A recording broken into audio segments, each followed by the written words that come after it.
Olá, meus irmãos, graça e paz. Hoje nós chegamos ao fim da nossa série de exposições no livro do profeta Jonas, a série que nós temos chamado de A Compaixão de Deus. E durante esse período que nós passamos por esse livro da Escritura, eu apresentei duas razões do porquê estudar o livro do profeta Jonas. A primeira razão é porque o livro de Jonas nos fala acerca da soberania do nosso Deus. Nós vemos por detrás dessa história Deus no controle de todas as coisas e fazendo com que tudo acontecesse para a glória dele. E esse é um lembrete extremamente importante para os nossos dias, meus irmãos. Nós vivemos dias de incertezas, mas podemos descansar na certeza de que Deus está no controle de tudo e que nada foge dos planos dele. Deus não foi pego de surpresa com essa pandemia. Deus sabe perfeitamente o que está acontecendo e, aliás, Ele está no controle de tudo. Ele é soberano e Ele tem um propósito em todas as coisas, e Jonas nos ajuda a lembrar dessa verdade das Escrituras. E essa é uma das razões do porquê nós estamos estudando esse livro. A segunda razão é porque o livro de Jonas nos fala acerca da compaixão do nosso Deus. Nós vemos Deus tendo misericórdia de uma nação pagã, uma nação que era inimiga de Israel. E esse também é um lembrete importante para nós. O nosso Deus continua o mesmo e, portanto, Ele tem compaixão e misericórdia das nações. E aí nós vemos a nossa responsabilidade missionária. Jonas é o único profeta do Antigo Testamento enviado para outra nação para anunciar uma mensagem de arrependimento. E ele faz isso, nós testemunhamos na Escritura o grande avivamento que aconteceu na cidade de Nínive. E esse é um lembrete para nós da nossa responsabilidade de levarmos a palavra de Deus às outras nações, e também um lembrete de que Deus tem compaixão e misericórdia de pecadores. Aliás, Ele teve misericórdia e compaixão de mim e de você. E, portanto, essa é a segunda razão do porquê estudar o livro de Jonas. E então hoje nós chegamos no capítulo 4, onde nós vamos ver a compaixão de Deus e o tratamento de Deus com o seu profeta. Então eu convido você a acompanhar comigo a leitura da Escritura, livro de Jonas, capítulo de número 4, no versículo 1, onde a palavra de Deus diz assim: Jonas, porém, ficou extremamente contrariado e furioso. Então orou ao Senhor e disse: Ah, Senhor, não foi isso que eu disse quando ainda estava na minha terra? Por isso é que fugi depressa para Tarsis, pois sabia que és Deus compassivo e misericordioso, paciente e cheio de amor, e que te arrependes do mal. Ó Senhor, agora tira minha vida, pois para mim morrer é melhor do que viver. O Senhor respondeu: É razoável essa tua ira? Então Jonas saiu da cidade e sentou-se ao oriente dela. Ali armou uma tenda e sentou-se debaixo dela, à sombra, até ver o que aconteceria à cidade. O Senhor Deus fez crescer uma planta acima de Jonas para que lhe fizesse sombra sobre a cabeça, a fim de livrá-lo do seu incômodo. E Jonas ficou muito contente por causa da planta. Mas, no dia seguinte, ao nascer do sol, Deus enviou uma lagarta que atacou a planta e ela secou. E aconteceu que, aparecendo o sol, Deus mandou um vento oriental quente e o sol bateu na cabeça de Jonas. E com toda a sua alma ele desmaiou e desejou morrer, dizendo: Para mim, morrer é melhor do que viver. Então Deus perguntou a Jonas: É razoável essa tua ira por causa da planta? E ele respondeu: É justo que eu me ire a ponto de desejar a morte. E o Senhor disse: Tens compaixão da planta que não cultivaste, nem fizeste crescer, que numa noite nasceu e na outra noite morreu. E não teria eu compaixão da grande cidade de Nínive, onde há mais de 120.000 pessoas que não sabem discernir entre a mão direita e a esquerda, e também muito gado? Convido você a estar orando comigo e junto nós pedirmos compreensão a Deus acerca da palavra dele. Senhor, muito obrigado por tua palavra. Muito obrigado porque é através dela que o Senhor se revela a nós. É nas Escrituras que nós conhecemos o sacrifício e a obra de Cristo. E nós somos gratos a Ti por isso. E nós pedimos que nesse tempo de isolamento, esse tempo que estamos nos reunindo em nossos lares, que o Senhor fale conosco através da Tua palavra. Que o Senhor esteja nos exortando, nos consolando, nos confrontando com a Tua palavra, Pai. E que o Senhor esteja nos edificando e que o Senhor seja glorificado nisso tudo. Essa é a nossa oração, em nome de Cristo Jesus. Amém. Irmãos, nós olhamos primeiramente para o capítulo 1 do livro de Jonas e nós vimos que o profeta estava em crise, porque ele recebe uma ordem clara de Deus, uma ordem de pregar numa nação chamada Nínive, e essa nação era a capital do reino da Síria, uma nação que era inimiga de Israel. E Jonas então entra nessa crise porque ele não achava que Nínive era digna do perdão de Deus. Ele não acreditava que Nínive merecia o perdão de Deus, pois eles eram pecadores, eles fizeram muito mal a Israel e também, por motivo de medo, Jonas não queria testemunhar nessa cidade. Portanto, ele desobedece uma ordem clara de Deus e foge da presença de Deus. O que nos revela uma certa incoerência, pois ninguém pode fugir da presença de Deus. E ao longo do capítulo 1, nós vemos essa crise do profeta, ele fugindo de Deus, mas Deus indo atrás do seu profeta, controlando uma tempestade, controlando os ventos, controlando lançar sortes, até que Jonas declara para os seus companheiros de barco, falando: olha, eu sou o culpado de tudo isso, eu estou fugindo do Deus que criou todas as coisas. Então, se vocês querem que essa tempestade acalme, me joguem no mar. E então esses marinheiros temem a Deus e jogam Jonas no mar. Jonas prefere morrer do que buscar a presença de Deus. E quando Jonas é lançado ao mar, e o que parece claro que virá a morte dele, pois no meio de uma tempestade ele foi jogado no mar, nós vemos no versículo 17 do capítulo 1, Deus dando ordens a um grande peixe para que engolisse o seu profeta. E então nós chegamos no capítulo 2, de dentro do peixe. E o que parecia talvez castigo de Deus, ou o que parecia para Jonas a sua própria morte, pois ele foi engolido por um peixe, se revelou sendo a misericórdia, a graça de Deus sobre Jonas. Deus não estava castigando Jonas, mas Deus estava salvando Jonas ao enviar esse peixe para engolir Jonas. E de dentro do peixe, então, Jonas ora arrependido, pois ele percebe que era uma forma de Deus estar tratando o coração dele. E a conclusão de Jonas dentro do peixe é que a salvação pertence ao Senhor.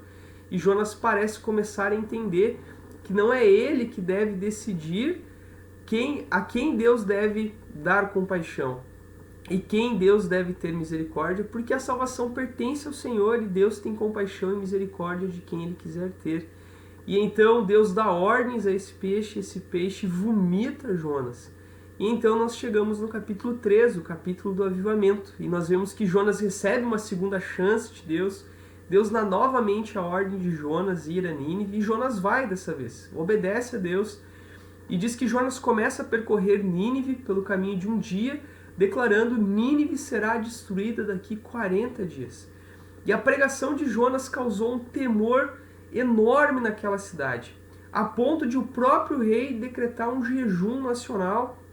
E nos diz o texto que todos se humilharam diante de Deus, se vestiram de panos de saco, até mesmo os animais, e eles se converteram dos seus maus caminhos e clamaram a Deus. E no versículo 10 do capítulo 3 nós vemos que Deus viu como eles abandonaram os seus maus caminhos, como se converteram, e por isso não julgou aquela nação e estendeu misericórdia e compaixão sobre eles. E dessa forma nós chegamos no capítulo 4, onde Jonas, vendo que Deus não condenou aquela nação, diz o seguinte no versículo 1: Jonas, porém, ficou extremamente contrariado e furioso. Jonas ficou furioso diante da ação de Deus. Jonas queria que aquela nação fosse destruída por Deus. Jonas não queria que Deus perdoasse aquela nação. É por isso que no capítulo 1 Jonas foge, é por isso que ele está em crise, porque ele não quer que Deus tenha compaixão daquela nação, porque era uma nação inimiga de Israel, era uma nação que havia feito mal para o povo de Jonas. E por isso Jonas se sentia injustiçado por Deus quando Deus demonstra algum tipo de compaixão por aquele povo ao enviá-lo para pregar lá. É isso que Jonas fala no versículo 2 do capítulo 1. Então orou ao Senhor e disse: Ah, Senhor, não foi isso que eu disse quando ainda estava na minha terra? É por isso que fugi depressa para Tarsis, pois sabias que é Deus compassivo e misericordioso, paciente e cheio de amor, e que te arrependes do mal. E aqui Jonas revela o motivo da sua crise. É por isso que ele fugiu. Ele sabia que Deus poderia perdoar aquele povo mediante a pregação dele. E por isso Jonas foge, e por isso que Jonas fica furioso, porque Deus perdoou a cidade de Nínive. Nós vimos um grande avivamento acontecer naquela cidade. Deus viu como aquele povo se arrependeu dos seus caminhos e por isso não castigou, não julgou aquela nação, mas sim estendeu perdão e misericórdia. E isso deixou Jonas intrigado, com raiva e furioso, e orou ao Senhor dizendo essas palavras: olha, Deus, é por isso que eu não quis vir para cá, porque eu sabia que o Senhor poderia perdoá-los, e eu não queria que o Senhor perdoasse eles.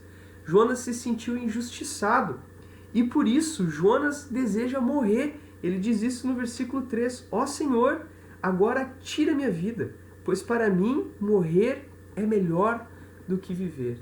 E então Deus faz a seguinte pergunta para Jonas: é razoável essa tua ira? Deus pergunta para Jonas: Jonas, é razoável essa tua ira? Por que tu está tão bravo pelo fato de eu ter tido misericórdia desse povo?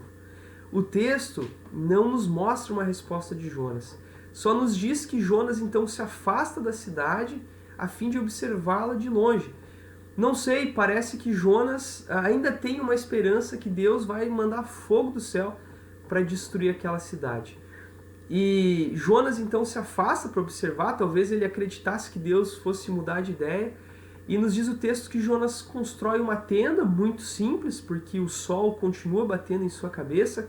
Lembre-se que essa região onde ficava Nínive é uma cidade, uma região, aliás, de clima de deserto. Então há uma escassez de árvores. Jonas deve ter improvisado ali uma tenda. E, portanto, o sol ainda afligia Jonas. E certamente isso era um incômodo para ele. E, portanto, Deus, ainda tratando do seu profeta e demonstrando misericórdia, assim como Deus já havia demonstrado quando manda aquele peixe, Deus vai usar de uma ilustração vívida na vida de Jonas para mostrar a incoerência do profeta. Deus faz então com que uma planta nasça e faça uma bela sombra sobre a cabeça de Jonas. E nos diz o texto no versículo 6 que Jonas ficou muito contente por causa da planta, pois esse é o primeiro momento que Jonas demonstra algum tipo de felicidade nesse livro. E ele então está lá, descansando na sombra, esperando que Deus mandasse fogo do céu. Porém, não é isso que vai acontecer, porque na manhã seguinte, nos diz o texto que Deus mandou uma lagarta, e essa lagarta feriu a planta e ela secou. Planta que nasceu numa noite, na manhã seguinte já havia secado, e nos diz o texto que Deus mandou um vento oriental quente, o sol bateu na cabeça de Jonas, e com toda a sua alma ele desmaiou e desejou morrer, dizendo: para mim, morrer é melhor do que viver. Jonas, mais uma vez contrariado, porque a vontade dele não estava sendo feita, deseja morrer e pede a Deus: olha, Deus, para mim é melhor morrer. E então Deus perguntou a Jonas: é razoável essa tua ira por causa dessa planta? E ele respondeu: é justo que eu me ire a ponto de desejar a morte. Mas, mais uma vez, Deus questiona Jonas acerca da sua ira. E é interessante, meus irmãos, porque primeiramente Jonas fica irado porque Deus perdoa aquela nação, e no segundo momento Jonas fica irado por conta de uma planta. E nos dois momentos Jonas deseja morrer, demonstrando uma incoerência e uma fúria sem noção. E então Deus pergunta para Jonas no versículo 10. O Senhor disse: tu tens compaixão da planta que não cultivaste e nem fizeste crescer, que numa noite nasceu e na outra noite morreu. Deus então está mostrando para Jonas o quanto Jonas é incoerente, porque Jonas está demonstrando ter compaixão de uma planta e não demonstrou ter compaixão de uma nação inteira. Jonas está mais preocupado com uma planta do que com as pessoas que viviam em Nínive. E através dessa planta, Deus está confrontando Jonas com a incoerência dele. E Deus continua fazendo uma pergunta no versículo 11. Não teria eu compaixão da grande cidade de Nínive, onde há mais de 120 mil pessoas que não sabem discernir entre a mão direita e esquerda, e também muito gado? Deus então confronta Jonas com a seguinte pergunta: Jonas, tu demonstrou ter misericórdia com uma planta, e por que eu, sendo Deus, não poderia ter compaixão de uma nação inteira, onde existe mais de 120 mil pessoas que não sabem discernir entre a mão direita e a mão esquerda? E como nós vimos, essa referência de não saber discernir entre a mão direita e entre a mão esquerda, provavelmente está se referindo a crianças, e portanto Nínive era uma cidade de mais ou menos 600 mil pessoas. E Deus está falando para Jonas: Jonas, como tu podes ter compaixão de uma planta que tu não fizeste nada por ela, e não ter compaixão de Nínive, onde existem mais de 600 mil pessoas? E portanto, eu sendo Deus, eu posso ter compaixão dela. E perceba que mediante essa pergunta de Deus a Jonas, nós não temos uma resposta de Jonas. O livro se encerra de maneira aberta, de maneira que exige uma resposta dos seus leitores. E o fato do livro ter se encerrado dessa forma é justamente para nós um indicativo de que Jonas entendeu o que Deus estava falando para ele. Jonas entendeu o quanto ele estava se tornando incoerente, ou aliás, o quanto ele já estava incoerente, porque ele tinha compaixão de uma planta e não conseguia ter compaixão de mais de 600 mil pessoas. E o livro então se encerra dessa forma porque Jonas viveu tudo isso, foi confrontado por Deus com essa pergunta, certamente retornou para Israel. Nínive não foi destruída, ele viu que Deus teve misericórdia e compaixão daquele povo, e ao retornar para sua casa, Jonas foi tratado por Deus e começa a relatar o que ele havia vivido. E quando ele está relatando, então, ele faz questão de deixar o seu livro em aberto com essa pergunta no final, para que os seus leitores, ao lerem esse livro, se fizessem a mesma pergunta a qual Deus fez para Jonas. Estamos tendo compaixão das pessoas ou estamos agindo que nem Jonas, preferindo ter compaixão de uma planta ou de outras coisas e não termos compaixão das pessoas que carecem da misericórdia de Deus? Essa pergunta que encerra o livro e foi proposital para Jonas. Jonas escreveu isso de forma proposital para que todos que lessem isso se fizessem essa pergunta, demonstrando assim que ele havia sim sido tratado por Deus e aprendido essa lição valiosa. E dessa forma o livro se encerra, meus irmãos, fazendo exatamente essa pergunta. Nós temos uma compaixão semelhante à de Deus, que não olha para as pessoas dos seus pecados, mas sim estende graça mediante o arrependimento? Ou será que nós estamos agindo que nem Jonas, olhando para as pessoas e dizendo: essa não é digna de conhecer o amor de Deus, essa pessoa merece ser condenada, essa pessoa merece ir para o inferno porque é muito pecadora? Esse é o coração de Jonas, meus irmãos. Jonas não queria que Nínive conhecesse a misericórdia de Deus, porque ele achava que eles não eram dignos do perdão. E muitas vezes, eu e você agimos como Jonas. Achamos que as pessoas não são dignas do perdão de Deus porque nós nos achamos melhores do que elas ou mais dignas. E isso está errado, porque não somos eu e você que decidimos a quem Deus vai estender misericórdia. Deus tem misericórdia de quem Ele quer ter. Jonas chegou nessa conclusão no final do capítulo 2. A salvação pertence ao Senhor. Meus irmãos, isso é uma lição valiosíssima para nós. Não somos eu e você que decidimos a quem Deus vai perdoar. Mas cabe a nós anunciarmos a palavra e a mensagem de arrependimento a todas as pessoas. E, portanto, Deus vai ter compaixão de quem Ele quiser ter.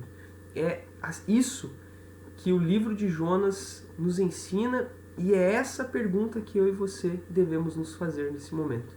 Eu e você temos tido compaixão das pessoas que estão longe de Deus, ou nós temos escolhido a quem vamos pregar, a quem vamos anunciar o Evangelho, e assim agindo que nem Jonas? Que você faça essa pergunta ao seu coração nesse momento de reflexão na palavra de Deus.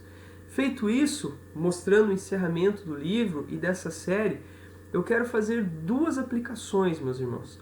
A primeira aplicação, eu quero pensar com você, porque talvez assim como Jonas, você não está conseguindo perdoar alguém que lhe fez mal. Como assim? Nós vimos que Jonas tem uma crise, porque ele acreditava que os ninivitas não eram dignos do perdão de Deus.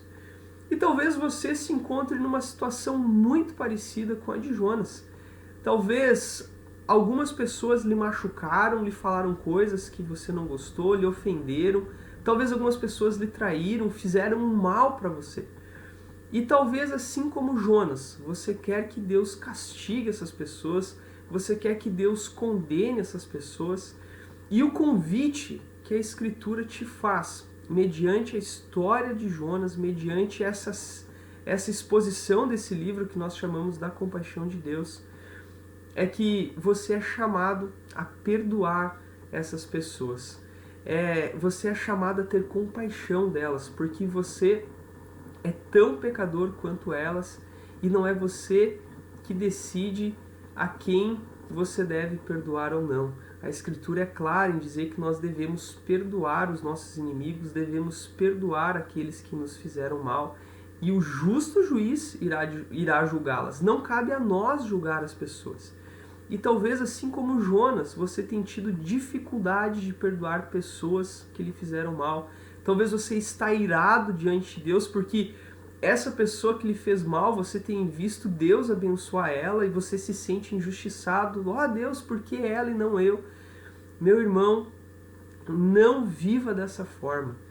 Lance fora essa amargura e essa fúria do seu coração e aprenda com Jonas. Aprenda a estender perdão a essas pessoas.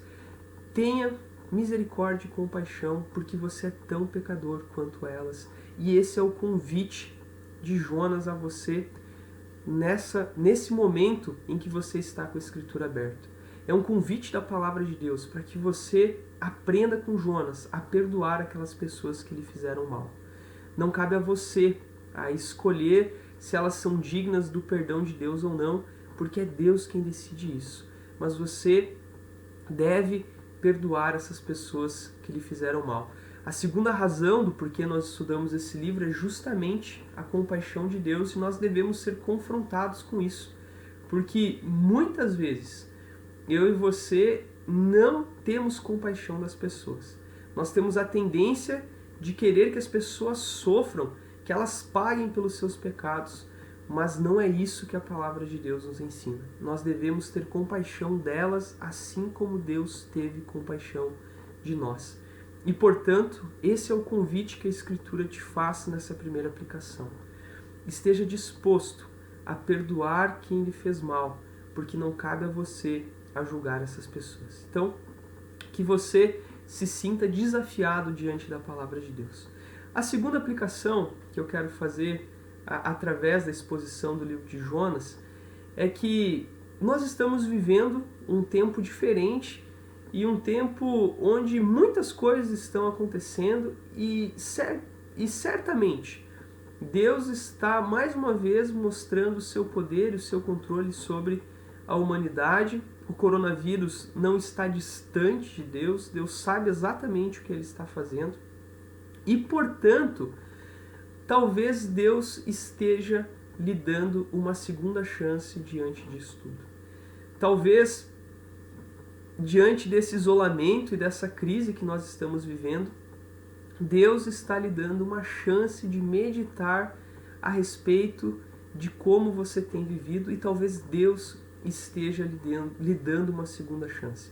Jonas recebeu uma segunda chance. Nós vimos que o livro se encerra de maneira aberta, justamente nos dando indicativo de que Jonas se arrependeu e mudou à disposição do seu coração. E talvez hoje Deus está lhe convidando, através da palavra dele, através de todo esse cenário nebuloso que nós estamos vivendo, talvez Deus esteja lhe convidando a se arrepender dos teus maus caminhos, a abandonar suas práticas pecaminosas e se voltar a Deus. Meu irmão, se você tem andado por caminhos ruins, por caminhos pecaminosos, longe de Deus, em desobediência à palavra de Deus, e você está sem esperança, está confuso, está sentindo o peso que você está carregando, eu te desafio a se arrepender dos seus pecados e se voltar para Deus. A história de Jonas nos mostra a compaixão de Deus, nos mostra o perdão de Deus mediante o arrependimento do homem. Deus tem misericórdia de pecadores arrependidos. Salmo 51:10, oração de Davi, Salmo 51, versículo 17 nos diz que Deus não desprezarás um coração quebrantado e arrependido. Volte-se para Deus, volte-se arrependido e quebrantado para Ele. Não desperdice esse tempo de isolamento, esse tempo de confrontação que Deus pode estar fazendo na sua vida. Volte-se para Deus arrependido, porque Deus não rejeitará um coração quebrantado e arrependido. Lembre-se da história de Nínive. Deus viu como eles se converteram dos seus maus caminhos e por isso estendeu misericórdia. Não tenha dúvida disso. Deus irá lhe perdoar e estender misericórdia se você se arrepender e voltar para Ele. Então que você se sinta desafiado pela palavra de Deus a abandonar as práticas pecaminosas que você está vivendo e se voltar para Deus quebrantado e arrependido. E em Cristo Jesus você vai encontrar perdão e você vai encontrar novidade de vida. E esse é meu desejo para a sua vida, que você encontre consolo na palavra de Deus e confrontação, e que essas duas aplicações falhem o seu coração. Que você estenda perdão a quem você precisa perdoar e que você, que tem caminhado longe do Senhor, arrependa-se dos seus caminhos e volte-se para Deus. Vamos orar? Deus, nós somos gratos a Ti por poder encerrar essa série no livro de Jonas. Somos gratos a Ti porque Tua palavra nos fala aos nossos corações. Nós encerramos essa série pedindo, Pai, que o Senhor fale aos nossos corações. Que o Senhor nos ajude a perdoar as pessoas que nos têm feito mal. Que Jonas possa nos ensinar isso, Pai. Que não sejamos como Jonas, ó Pai, que não achava que os ninivitas eram dignos do Teu perdão. Que nós não tenhamos esse sentimento em nosso coração, mas que sim nós possamos ter compaixão das pessoas que nos fizeram mal e perdoá-las, ó Pai, porque sabemos que o Senhor pode perdoá-las e o Senhor transforma essas vidas, e pedimos que o Senhor nos transforme, nos ajudando a perdoar os nossos inimigos e as pessoas que nos fizeram mal. Fale aos nossos corações, me ensine a ter compaixão das pessoas e ensine os meus irmãos a terem compaixão das pessoas. Que possamos ser semelhantes a Ti, ó Pai, que teve compaixão dos ninivitas. Deus, eu também oro por aqueles, ó Pai, que hoje escutam a Tua palavra, hoje estão vivendo em meio a essa crise, e que essas pessoas possam usar disso, ó Pai, para avaliarem as suas vidas, ó Pai, se elas estão andando longe do Senhor por caminhos pecaminosos, que o Senhor tenha misericórdia delas, ó Pai, que elas se arrependam dos seus maus caminhos, abandonem seus vícios, seus pecados e se voltem para Ti, ó Pai. Que elas voltem o seu coração a Ti, buscando perdão e misericórdia em Ti, Pai. Que elas possam entender que o Senhor não rejeita um coração quebrantado e arrependido, e que em Cristo Jesus elas encontrem o perdão dos seus pecados e encontrem transformação de vida. Assim como o Senhor perdoou os ninivitas mediante o arrependimento, eu peço que o Senhor perdoe essas pessoas que têm andado longe do Senhor, e que elas se sintam confrontadas e desafiadas pela Tua palavra, Pai. Que elas possam entender que talvez em meio a tudo isso o Senhor tem dado a elas uma segunda chance, e que elas não desperdicem essa chance que o Senhor tem dado a elas. Que elas meditem na Tua palavra, meditem no que elas estão vivendo, e que elas busquem a mudança de vida. Essa é a nossa oração, sabendo que o Senhor em Cristo Jesus opera em nossos corações. E eu oro pedindo que o Senhor opere no coração daquelas pessoas que precisam ouvir essas verdades. E que o Senhor continue nos desafiando e nos transformando. É em nome de Cristo que eu oro assim, pedindo a tua graça. Amém. Que Deus abençoe você, que você possa ter um excelente restante de dia e que a palavra de Deus fale ao seu coração. Essa é a minha oração e um forte abraço. Que Deus abençoe você.